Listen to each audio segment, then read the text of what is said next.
On s'est rencontrés en Éden, dans la présence de Dieu. Ça veut dire dans la maison de Dieu. Je peux le dire comme ça. On s'est rencontrés en fait à l'église, hein, et on était en service en fait, on servait le Seigneur. Ça mène très loin. Moi, je me rappelle seulement que j'ai vu venir une jeune femme mignonne, posée, qui avait de la stature, de la prestance. Et, Je suis flattée.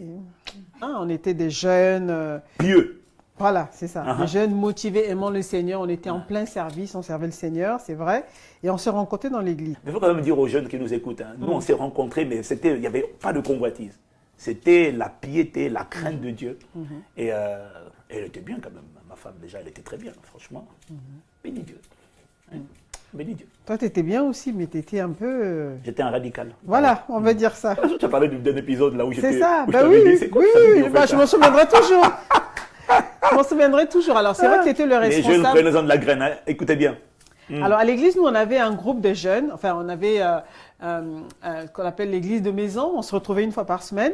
Mais c'était ce groupe de jeunes, c'était une église de maison des jeunes. Voilà. Ouais, Donc, on groupe avait- d'impact. Groupe d'impact, voilà. Et donc, on était tous les deux dans le même groupe. Et toi, tu étais le responsable du groupe. Donc, en tant que responsable, tu jouais un peu le rôle de berger. Tu appelais tout le monde la semaine et tout, prendre les nouvelles. Quand quelqu'un ne venait pas, tu t'assurais que tout va bien. Et c'est vrai que moi, tu m'appelais souvent. C'est vrai? Oui. Je me rappelle plus, voilà. Si. Et une fois. Mais un comme tous jour- les autres aussi. Hein. Oui, oui, certainement. Je me disais bien comme tous les autres. Mais un jour, tu as dit, tu m'as appelé, tu dis, ouais, Sœur Maud, bon, je vais te dire une chose, c'est que je voulais juste quand même mettre un peu, voilà, Fixer les idées, fixer les idées, être clair. mettre les choses au clair. Voilà, mettre les choses au clair. Afin d'éviter les ambiguïtés. Oui, parce que vous, les femmes, là, quand même, des fois, on vous dit bonjour, c'est déjà parti ailleurs. Oui, mais quand même là, franchement, alors, tu dis, c'est pas parce que je t'appelle que tu peux t'imaginer qu'il y a quelque chose, que je ressens quelque chose pour toi. Pour moi, il n'y a rien. Alors, je me suis dit, mais pour qui il se prend prend ce pour nom? qui? C'est vrai que ça m'avait un peu choqué, mais bon, voilà, c'est la petite histoire. Mais en tout cas, on était plutôt respectueux, n'est-ce pas? Voilà, t'étais pas un gars bizarre, tu étais plutôt Non, respectueux, courtois. le Seigneur Ouais. avait déjà travaillé. Il avait déjà délivré de la folie, de la légèreté, de l'impudicité. Et moi, j'avais basculé un peu de l'autre côté, de radical. Ah, c'était bien. Hein. Le déclic, il a vraiment eu lieu par révélation. Mais avant de raconter la révélation, un jour, je suis tombé malade. J'étais à la maison, je ne suis pas allé à l'hôpital. Non, tu étais à la maison. J'étais à la maison. Ouais. Et puis alors, c'est là que j'ai vu arriver à la maison 3 sœurs, enfin 3 personnes, pas au même moment, Oui. mais qui venaient m'aider. Parce que j'étais un peu en incapacité de prendre, de faire à manger et tout ça. Donc j'avais 2 sœurs là qui venaient à la maison, m'aider à faire à manger, tenir la maison. Et puis j'avais sœur Maud aussi. Ah ben alors moi, j'avais, vous savez, nous les hommes, on est observateurs quand même. Hein. Donc je voyais les deux là, j'étais dans le lit couché, je voyais les deux, une espèce de rivalité, de compétition pour attirer mon attention. Hein.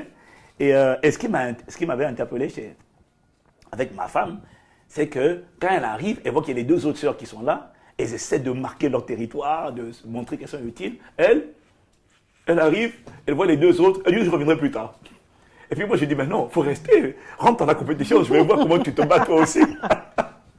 C'est ça en fait. Et ce qui m'a étonné, c'est que, bah, en fait, elle n'est pas rentrée dans ce jeu-là. Et tu n'as pas essayé de forcer mon attention. Et ça, pour l'homme que j'étais, je me suis dit c'est bizarre, elle n'est pas comme les autres. Parce que toi, en fait, ce qui m'a impressionné chez ma femme, c'était sa dignité. Tu sens qu'elle n'est pas là, elle n'est pas prête à se brader pas cher.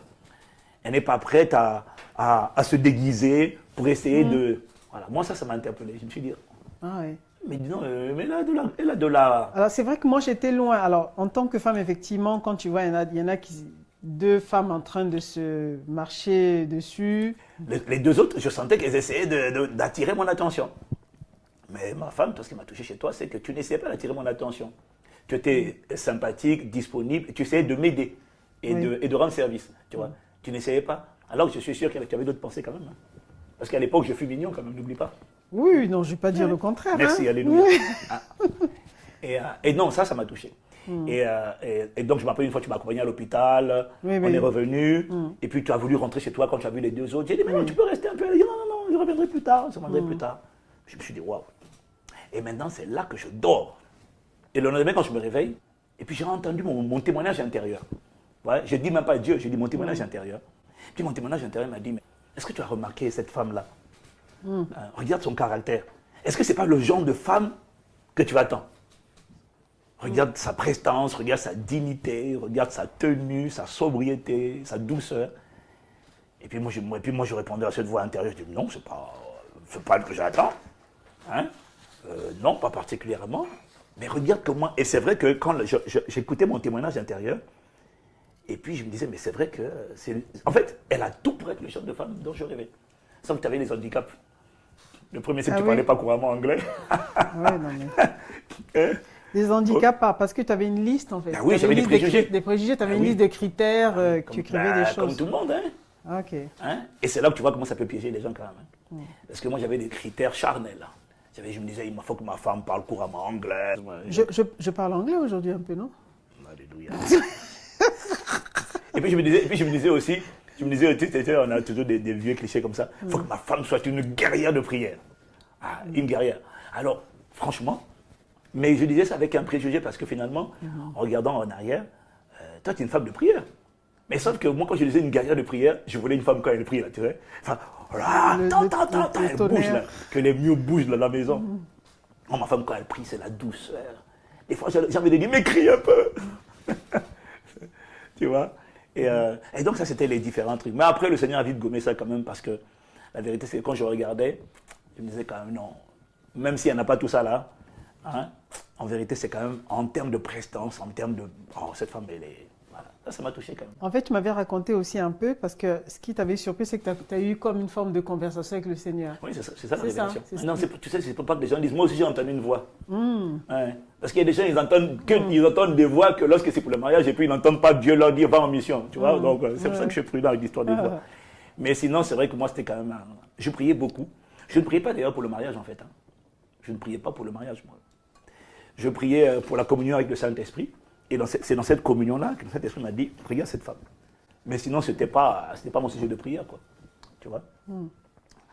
Mais franchement, en regardant en arrière, je suis tellement reconnaissant à Dieu parce que je pense que si je n'avais pas eu ce témoignage intérieur-là, je n'aurais pas eu la lucidité de faire le bon choix. J'ai senti venir la chose où j'étais... Mais vraiment pas du tout, en fait. Ah bon? Parce que, bah non, j'avais pas l'habitude de venir chez toi. Non. On n'avait pas l'habitude de se fréquenter, quoi. Il n'y avait pas ça, on se voyait dans le GI, mais ce jour-là, tu m'as appelé, je me dis, ah, s'il m'appelle, c'est qu'il a vraiment besoin d'aide. C'est pas un caprice. Ouais, c'est quand même un détail important. Voilà, c'est important. C'était pas récurrent tous les jours. Hein? Voilà. On ne va pas chez la sœur tous les jours, comme par hasard pour... Non. Hein? Sœur, viens m'aider. Non, c'était pas ça. Et puis, tu m'as pas dit, viens m'aider. Tu m'as dit de venir t'accompagner à l'hôpital. Tu n'étais pas bien. C'est vrai que tu es, bah, t'as pas changé, hein, tu es toujours strict. On en voit que tu t'es beaucoup adouci. Plus jeune, tu étais plus radical, ferme. Et dans cette position-là, tu laissais rien transpirer. Il n'y avait rien qu'on pouvait voir, pouvait soupçonner. Voilà. Donc c'est vrai que quand tu me l'as dit, j'étais un peu surprise. Ah bon, hein? N'empêche, oui, j'étais surprise. Et je me dis, bon, il faut que j'aille prier. Parce que je me suis dit, c'est un garçon, il n'y a pas d'écart, il n'y avait pas d'histoire autour de toi, genre tu as fait les avances à telle sœur, telle sœur, il n'y avait jamais d'histoire. Hein, donc, Alors quand je suis revenue te voir, j'ai dit oui à ta proposition, mais oui, pour qu'on puisse mieux se connaître, peut-être se fréquenter. Parce qu'on ne se fréquentait pas beaucoup, hein, on se voyait dans les agapes et tout, donc là je dis ok, pourquoi pas. Donc voilà comment on s'est rencontrés.